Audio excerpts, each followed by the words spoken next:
Fellow tennis nerds, I'm here with Ben, who was kind enough to invite me into his beautiful home. But more amazing for you guys is his prestige collection, which is right behind us, and it's kind of a little bit of all over the place.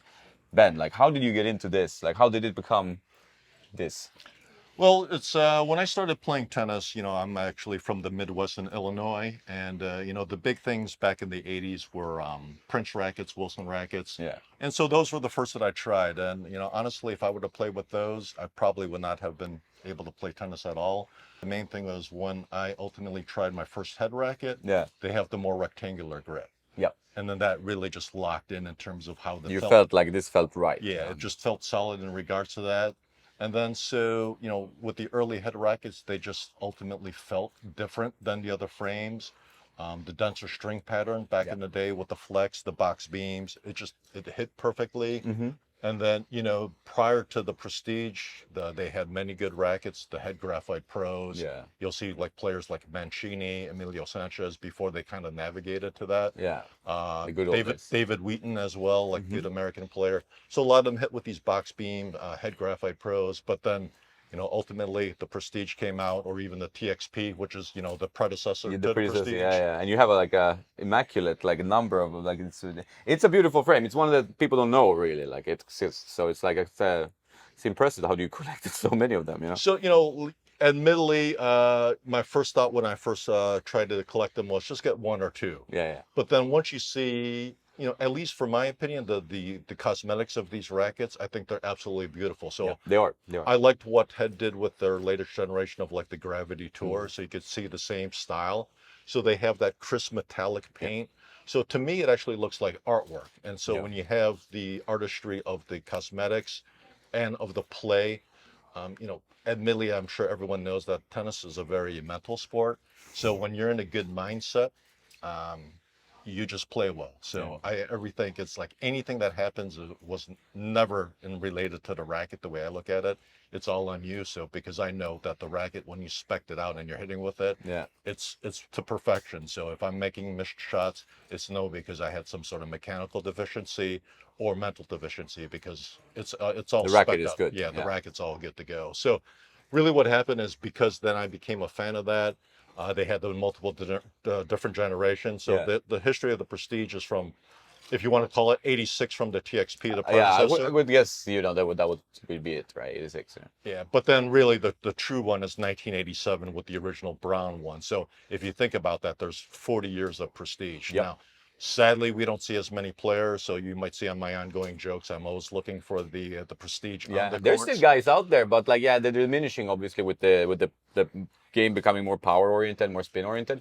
But if you can handle it, if you can spec it up, we had Karatsev going on a big run with a Prestige style racket, and we have guys still out there, Hanfman and these guys. They still love the Prestige to play it, and I think it's tough to switch. I worked with a player a little bit, or tried to help him. He's around 200 in the world, and he played a Prestige Pro, the new one, 2021. And then I'm like, man, you should probably get more power, because you could get a bit better depth. Played with the Speed, which is also a good racket, we know. And he was, going up and down a little bit in results, and then back to the Prestige, and he won his first challenger. So, the Prestige is still going strong, pretty much, also on tour, I would say. The way I would look at it is, it's an aggregation of marginal gains. Yeah. When you look at the racket, if you change completely the racket specs, it could be completely different. Yeah. But if you're doing minute changes within the rackets, just a few grams here and there, make a slight change in the strings, or now I'm actually even experimenting. I before I hurt my knee, I was about to try the 334.2. Yeah. And what's interesting with that one is it's a little bit more open of a string bed. And so when I hit with it, it wasn't quite to my specs because I was able to pick it up, but I just saw that how much of a bigger ball and even more spin that you were hitting. So I was actually tempted to try that. So it's actually kind of sacrilegious for me to go from an 18 by 20 to a 16 by 19. So I've been a little hesitant about that, but you get a little bit older, you still have the feeling of the Prestige, you still have fun. I like it. And, I'm not playing competitive. It's just all for the joy of it. Exactly. So that's more important. If you just want to hit with the Prestige, you still can, because I kind of assimilate that if you played golf, sometimes you hit some blade clubs and then the sweet spot's very minute, Yeah. but as soon as you hit that, it just flies off the racket like pure bliss. Yeah. That's what the Prestige is. So it's like Exactly. when you feel that, it's almost like a drug. So when you hit it, you know it. But if you miss it, then you're so excited to try it again. Yeah. And so it's, it is a performance racket, but everyone wants to try it because, when you connect with it, it's absolute heaven. Yeah. And with the newer Prestiges, like I've actually been very hesitant. I had a long layoff, 25 years, so some of my friends were joking, why are you still using a 25-year-old racket? Yeah. A good friend of mine, he's actually coming later today. I'm picking him from the airport. Yeah. He let me try the newer Prestige Pro, the 2023 version. And I actually thought, wow, this is actually very good. Yeah. And the other thing was, I'm very surprised with strings. Mhm. 25 years ago, poly was just only coming into fruition. So I actually didn't play when I was younger, poly at all. So it was pure gut, multi-filament or whatever, synthetic gut. But now that I've tried some poly strings these days, I'm actually kind of surprised. I found some softer ones because I tried the stiffer ones that were hard on my arm, but the Yeah. softer ones felt pretty nice. Yeah, and the stiffer ones might ruin a bit of the sensation you want with a Prestige. I mean, you want that cupping of the ball, a long dwell time in the string bed. But with a softer poly or a hybrid, like you put gut or you put like a nice soft multi-filament, or you can get like a really nice pocketing feel in a Prestige, and you still get a little bit more lift on the ball. And I mean, Mario played a long time with the PT57A, and then he actually wanted a bit more spin, and he tried the Prestige MP Light mold, right? Like Sure. in 1619, pretty, like you're saying, TGT 334. That's a really nice racket. Like a lot of people should try it. Like you get good lift, a lot of spin, but you still have that The addictive feeling, sensation. yeah. So it's very impressive with regards to that. So Yeah. really, as it relates to the collection, because I've always been fascinated about how well it played, Yep. and then because in many cases, as you know, it's just slightly a different paint job, but it's the same mold. So Yep. when you look at the 87 Brown Prestige Pro versus the 88 Prestige Pro, ultimately the 1993 Prestige Classic, they're all the same frame, just with a slightly different paint iteration. Yep. Now, once you get past that, then, there was a lot of people like it. I've come to grow to like it. The 91 Prestige 600, the black and green. Yeah, the black and green, it gets a lot of hype. I was going to ask you about that. I think it's over. I don't know. Yeah, so it's over on the side. I mean, ultimately they have played the same. I haven't hit like with some of these other versions in quite some time because now I have the specific Prestige Classics that I'm hitting with, and the rest I'm just basically trying to preserve them. Yeah. Just because for a while actually I had a hard time finding grommets. Oh, that's one of the big issues with like even if you're collecting, but even if you want to play, and the grommets are destroyed, like I get messages from pros, from collectors, from everyone, like, how can I find the grommets of this? And it's tough. There's no easy way to find them, Like, Right. So I was very fortunate that when they did the limited release of the Prestige Classic 2.0, not only did I pick up a few frames, Yeah. I ended up picking up a lot of the grommets. So Yeah. I'm set So with you're that. stocked, Yeah, so I'm actually set to go with the regards to that. So really, since I'm not playing seriously anymore these days, but it's just more for the passion of the sport. Yeah. And I actually consider this more like artwork when you look at the beauty of frames and we can look at them closer. It is. So this is really like I call it the prestige history until they started going larger. I really stopped right when the retail version stopped making them in Austria. Yep. So like I 2003 think was that's liquid fair. metal. Yeah. Then 2005 was Flex Point. Then after that, I pretty much stopped, and that was right around the time like I wasn't playing anyway. Yeah. So my main collection is like prior to that. So really focusing on the classics. The classics, the legends. Like also, we talked yesterday, me and Eric, my friend who runs Storyline. We talked about like the beauty of playing with one of the later ones, like the liquid metal Prestige MP. It's just like the feeling you get, like, okay, you're not getting a lot of power, but just the sensation if I'm hitting with my dad or something that's not generating a big ball. I just love just how that feels. You can place the ball on a dime. Like that's like here, I want to hit it here, you can place it there. So that's an amazing racket that doesn't get a lot of love. And Eric really agreed on that one. Now, just the one thing is like it'll be curious to try because sometimes my memory fails me. Yeah. So when they first came out with the iPrestige, so that's 2001. Yeah. When I tried that as compared to the Prestige Classics, actually, I absolutely hated it. Yeah. I actually thought it felt so much stiffer, and I hit like 3 shots, and like I don't want to hit with this frame. Yeah. So I'm actually curious to see what that would play like now, just because, again, memory fails me. But I remember the distinct sensation of making that trend or trying that different frame and absolutely hating it.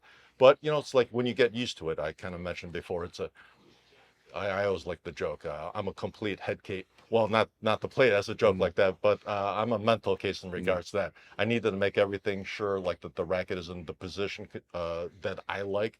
But then I know if I played badly, it's only because of my abilities. Nothing relates to the racket. The last joke I'll talk about the Prestige is because we love that racket so much. I'm a big fan of Murat Safin, but Oh yeah. I'm very mad with him for all the rackets that he destroyed. Yeah. Because at least give them to me. Give me. Yeah. I'll give them a home. Yeah, yeah, So exactly. they'll be in safekeeping with. Yeah, I think he was up to like 13, 1400, you know, so it was a pretty big number of destruction there for position. Should we have a look at what you have? That would be amazing. I mean, it's what's in your favorites and what not. That would be good. Sure. So basically, on this one, I have this circled around, but this is actually, I'll call it the Prestige history. So if you look at the archive, not all Prestiges, but this is like the head history. Ah, So yeah. 1982 is the head graphite edge. 1984 is the TXE, so that's like 83 score inches. Then they have the different iterations of the Graphite Pro. The black one, which is actually the first racket that I really started really loving head rackets, was this Graphite Pro. Then they have the different versions, like the European version, like before Alberto Mancini. You'll Yeah. see some pictures of him using this particular version. The turquoise, it has great colors. You might have seen David Wheaton back in the day using that.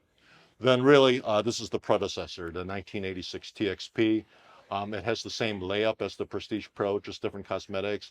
I can't remember the full history. There may be some sort of like naming issues or the different country markets, but ultimately that's the same. What was the TX of that one? TXP, TX Professional. Yeah, what does TX stand for in that one? I don't remember that. Actually, I don't remember as well, Yeah. but they just had that name for the series. Then once you get past this white one, sorry, it's a little dark in here, but Yeah, as no, it no, relates to it's, that, it's good. these are now all the Prestiges. So this is the first one, 1987, when it was the brown. The 1988 Prestige Pros.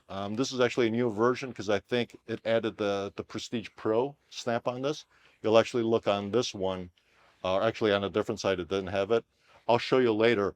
My actually favorite version is the 88 Prestige Pro because on that one you'll actually see the US flag on it. But to me, it had the deepest burgundy color with the metallic. And I'll show you that later and you could take some photos of that. Then the further history, the 1991 Prestige 600 in the different colors. Then 1993, as you know, the Prestige Classic 600s. Sometimes they call it the Star Trek font. 95, the more classic color as it relates to that. So this is probably my favorite version and the one I hit with the most because with the US Prestige Pros, I actually want to preserve those. So I just don't want to scuff them up at all. I think in 1996, they created the Prestige Classic, same mold, but instead of saying like the European 600 square centimeters, it just said Prestige Mid for the top. Then I think Tennis Warehouse in 1999 did a reissue. So this is the Classic Mid. It's really the same mold, but the difference with that one is it doesn't have the collar. And that one I actually didn't like as much because now, as you've seen with the Prestige, they actually have a very short handle. But with the collar, it actually just fit for my two-handed backhand, so it just built it up a little bit. So I like that more. The iPrestige, then liquid metal, then just this is out of place. But since I had them in storage, I just wanted to keep this out because it had the same theme. So you'll see this is the Prestige Classic 2.0. Then obviously with the wrapper on in regards to that. So this is kind of like what my collection looks like. The ongoing joke, you'll probably come to know me. I like to do a play of words. So it's an encyclopedia. Since it's my name is Ben, so I just combined it. It's a Ben encyclopedia of It's my a Ben Prestiges. encyclopedia, yeah, it's for sure.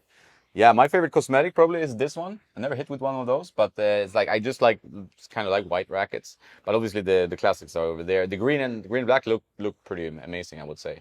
So Yeah. the ongoing joke I had is with the green and black and the white ones is during Wimbledon. If we're the Prestige guys who have to wear all white, so we'll change it to make the racket white as well, or black and green just for like the Wimbledon colors. So since this is more just like the inventory archives, then really as we kind of scan around, actually it's the collection of each respective frame. Yeah. It's good to have that kind of overview because like a history lesson in for one of the most iconic lines in tennis. And normally I would try to do it in chronological order, but I just decided to put it just for this layout. Yeah, it looks great. This is admittedly a temporary setup. My wife allowed me to do it here, so many thanks to my wife Terry. But I'm just putting it here. So the main thing was what happened was I originally was from San Francisco, and all of these were actually stored up at my house up in San Hmm. Francisco.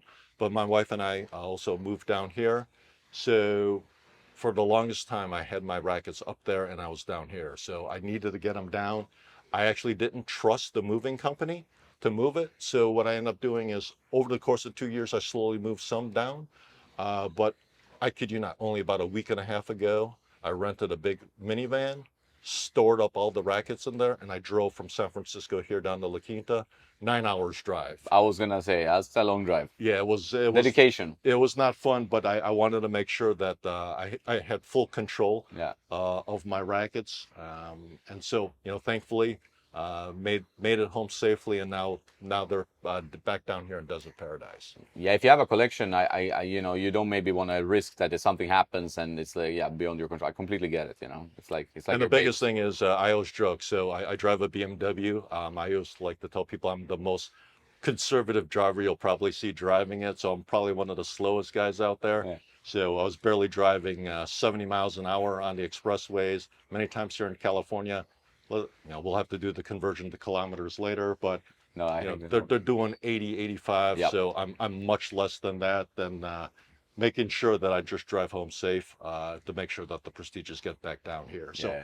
really from this, I like the artistry of just keeping the same racket with the symmetry. Mm-hmm. I have an engineering background, and so I like to make sure things are more, some people say like exacting in certain ways. And the reason I did it like this is because then you get to see both sides. As Yeah. you can see, both sides of the racket may have different cosmetics. So in this particular case, you can see what it looks like from both.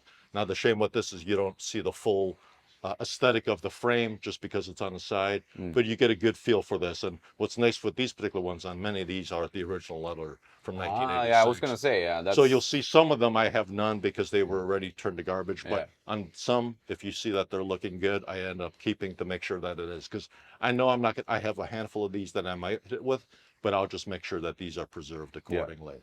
So as soon as we go from the 86 TXP, then now these are just the different models. So these are really the 87 and 88 Prestige. They called it Prestige Pro before they called it Prestige Classic. The brown ones, which actually has a nice metallic hue to it. Mm-hmm. At first, I didn't appreciate it.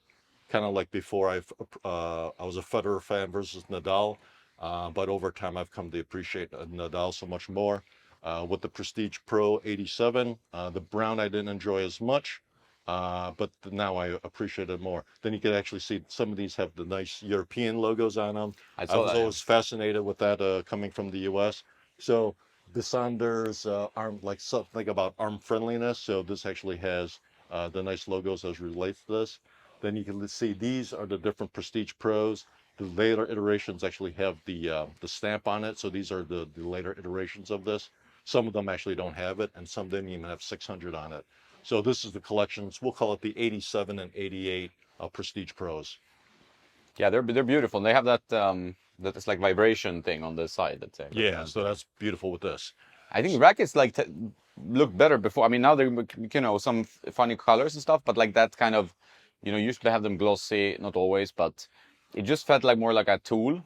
Now they feel a little bit more, not in all cases, but a bit more childish. Like it's not the same kind of like, this is an actual instrument I'm gonna play tennis with. It's a little bit, that sensation has gone away a bit. And it's funny, I think we've seen it with some players, and I'll take it to that extent. It's like you want to enjoy what you're hitting with, and some of the cosmetics don't look great. It may be the same racket, but if I have a chance to hit with the beautiful metallic red, Yeah. I would rather hit with that than some of the other iterations where it was like really like a glossy black, like from 2014, 2015. Okay, it may be similar, cause a frame in terms of like the mold, Mm. but to me, and not to sound vain, but when you have a sharp looking racket like that, you just really, for me, you feel the confidence on the court just because you love that racket so much. I think a lot of players are like that, or like on pro level as well. They care about their instrument. They want it to look and feel good in the hand. Like I think that it's not something that should be underestimated. It's like kind of an important thing. And as for most sports, I would say. And then this, I'll admit, are more my least favorite ones, so that's why I put it off on the side. Well, I have a decent amount of these frames Hmm. just because I still love the fact that they're prestige. So I'm actually still more on the hunt for the full cap green Yeah. grommets because that would be kind of interesting. So I've come to enjoy both of these rackets because I do love the cosmetics of the classic, but that doesn't have the collar No. by default, so that's one of my least favorite. But you could always add more collars, especially since we saw with the Prestige Classic 2.0, they still make them. So you could probably somehow source that. Maybe I'll try. I Yeah, think a you can friend do of that mine probably. actually did that, probably to do that. But still love the frames because ultimately they're prestige, different cosmetics. But this is really where now, if you look at this particular side, when we get to this particular side, so this was my go-to frame that I like enjoyed hitting with the most. I think this was around 1995. So it has like the more modern looking Prestige Classic with the nice black and gold. So my collection of the ones that I like using the most was this particular frame. Hmm. Back then, my latest iteration was like the de-iso speed, the multi-filament string, because that was a good combination with Hmm. this racket. I love the absolute feel with that. It's funny how the tensions are completely getting lower and lower. We tried it tight back then, but now I try to string them looser just to give a little bit more arm friendliness. Then after that, this was the original Prestige Classic that came out, I think, 1993, and that's people call it the Star Trek font. Yep. So I mean, it looks good, but admittedly, I like that version. But that being said, it's still a Prestige, and I love that. This is the 1996 version Hmm. built for North America. They just called it Prestige Classic, so there's no 600 on it, and it would instead at the throat or at the top of the tip, instead of saying 600 centimeters squared, it would just say mid. So really, this is the collection ends here, but I have a separate section that has more rackets if you're looking to interested to see that. Yeah, yeah, So, for sure, for so sure. for now, admittedly, these are all prestiges. When we get there, there's some other rackets as it relates to Cool. non-prestige. But as you can see, even with all my apparel, I'm definitely a head fan through and through. I really just, on a side note, their latest the past year in terms of their apparel line, Yep. I think they look really sharp. The Yep. shoes look great. So I think Head is really on point in terms of what they're doing. I love what they're doing with their whole line: Hmm. frames, apparel, shoes. Um, Team Head. I'm part of an organization, the GRSA. Yep. The well-known Richard Parnell is a great guy. There's a lot of great mentors that help me along the journey. So one of the things I'm actually trying to do is I'm one step away from tour stringer. Oh yeah. But that being said, that next step is going to be the challenge. On a good day, we'll say in an easy racket, I could probably string it in 21 minutes. Oh, that's good. The pros, they could probably string that in their sleep, probably 12, 13 minutes. So, You need to build up quantity a little bit like in speed, but I think usually, and that what I think Richard Parnell will tell you, like when I talk to him, it's more consistency than speed. You know, in some cases you will need like crazy speed if it's like an on court racket, sure, sure. but otherwise it's more about like it's always delivering the same result. You know, because the players can be quite, depending on the player, be quite picky. You know, and some are not. You know. Yeah. So I'm looking to try that next journey, but I'm not going to say slow going, but I have much room for improvement to develop the efficiency to be able to do it obviously accurately, but to be able to get it done in a time frame.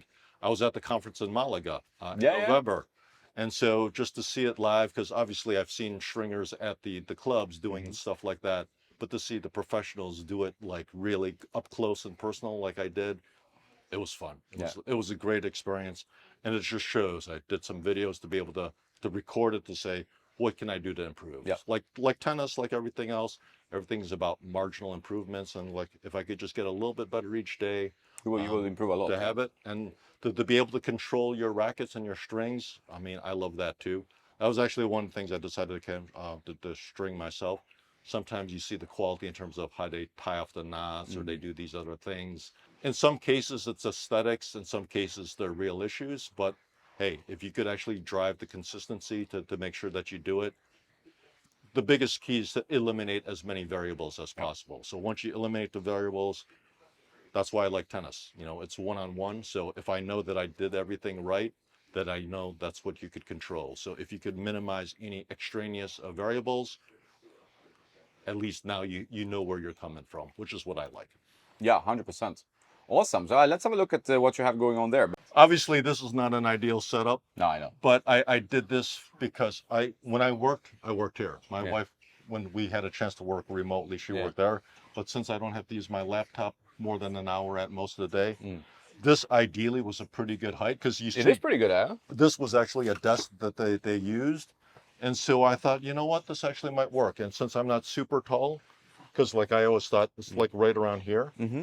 it actually worked out. Yeah, pretty so it's good. more ergonomic. That's Yeah. very important. Yeah. Actually, you If get you tired. stress yourself, and then they taught me running shoes and anti-fatigue mat because I started doing a couple, then my knees, because I have The other, mat is quite important. Like I sometimes don't do the mat, and I feel it like in the back as well. You know. yeah, so this really helps. So I have that.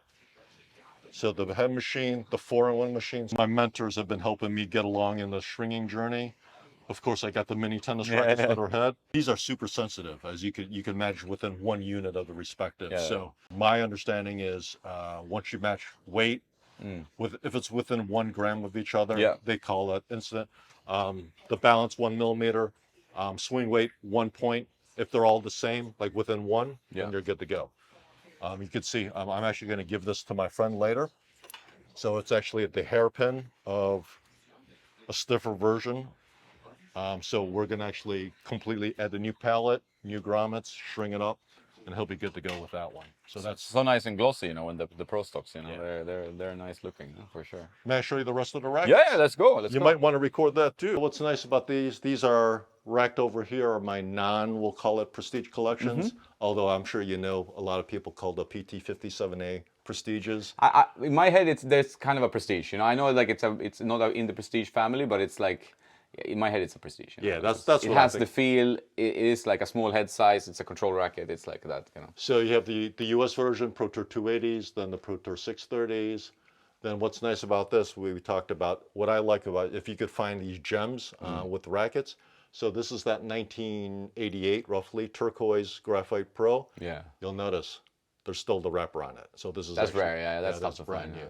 The top racket is a PT57E. I had a chance to get that from someone. So here's the only funny thing.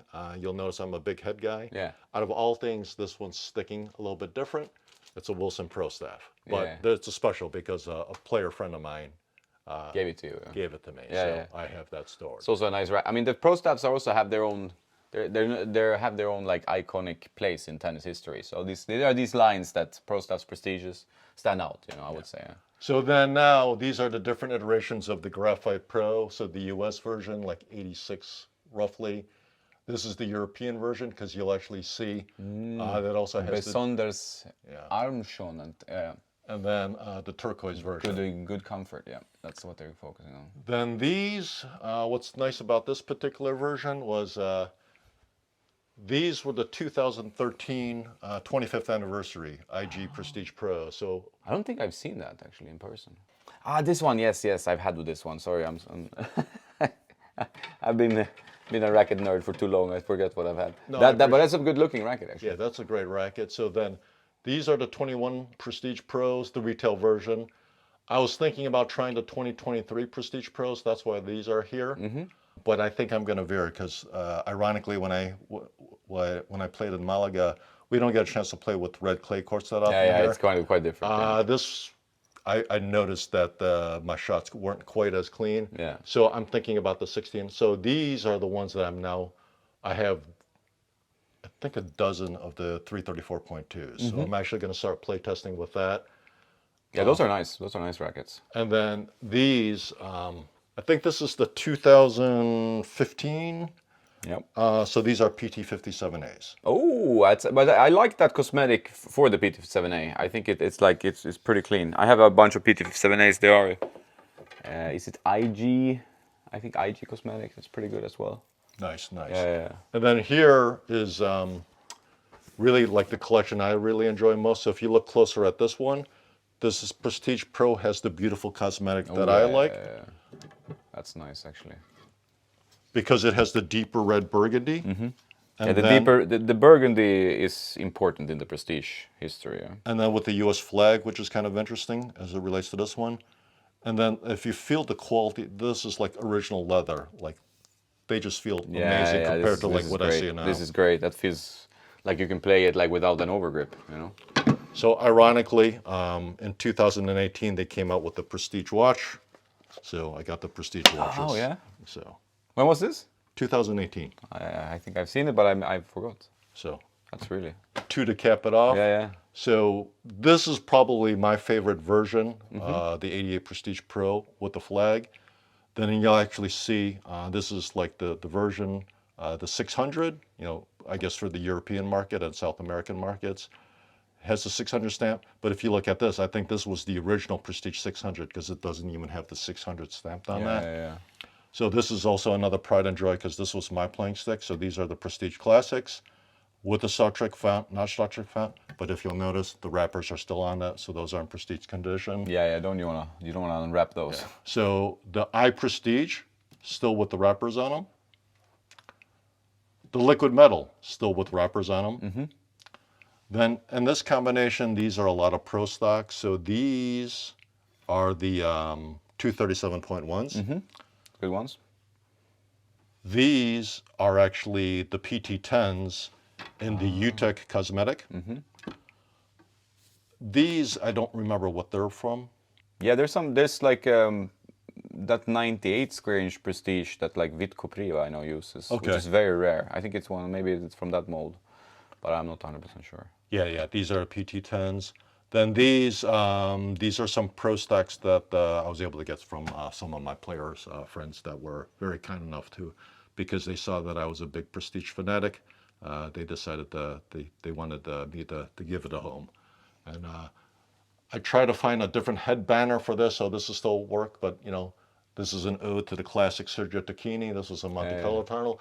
But what was nice is when the head Prestige Classics 2.0 came out, They have that. they have the cinch sleeve, bag, yeah. so I had to keep, because I love the old school logo. Yeah, I love the old school logo is great. Like if you go to, have you been to Kendelbach, the head factory? I'm trying to organize with some friends to go. Yeah, you should go. It's they have their. I think you will enjoy the archives. You know, when they have all the rackets and the guys there. Obviously, like the engineers, they have Ralph and Stefan have worked for Head for over 20 years, so they have a lot of knowledge, a lot of history. They're gonna show you some interesting rackets. You know, it's kind of fascinating to go there and also see like the layup and the old molds from the Prestiges they have there and stuff. I think you really have a good time. I know I'm gonna love it. So as a joke, because I'm a head case, as like the joke is, so instead of using laundry bags, I saw that they actually have the ball hopper bags. So I just put my used laundry, and I actually use that. But like, look, it looks perfectly displayed. So It does actually, yeah. And that's a nice looking. I like the black clean. Yeah, I love it. That works. You have a favorite bag you use? Nah, I'm like anything with more the traditional logo on it, which is very tough. Well, actually, Tough to find, yeah. like they had that silver, like the old days, the silver with the red logos. Yeah. That one I like a lot. Yeah. That's good. Like that's like 88, so old. You collect hats as well? Not as much. But you keep them here, yeah. Yeah, just next year I'm going to Australian Open, so that's the only one I haven't gone to. So I have that for the hats. I have my Laver Cup, so I've been to every Laver Cup on North America.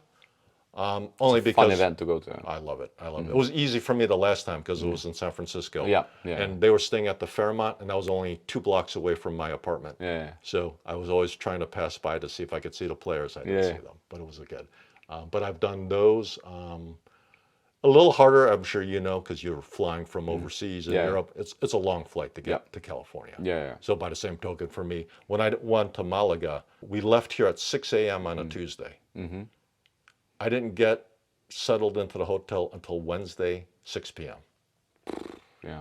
I had 3 flights, and this was like when they were having like those TSA issues. Yeah. So I had 3-hour layovers from San Francisco. I flew in from Palm Springs to San Francisco, 3 hours before I flew to Frankfurt. When I landed in Frankfurt, I had 3 more hours. Then I went to Malaga. Yeah. So that was a long. That's a rough. That's rough. that was a You're running on some caffeine then. Yeah. Pretty So much. this is my collection. Amazing. Thank you, Ben. It's been appreciate you a coming pleasure, and I hope you really enjoyed it. It's rare to find these types of collections, and also very well displayed. I like that you put the rackets, that detail of like you see the back and the front and the different sides, and just beautiful. You get like excited to go out and hit the Prestige, when you see this. So well done, and we keep in touch. Appreciate it. Cheers, everyone.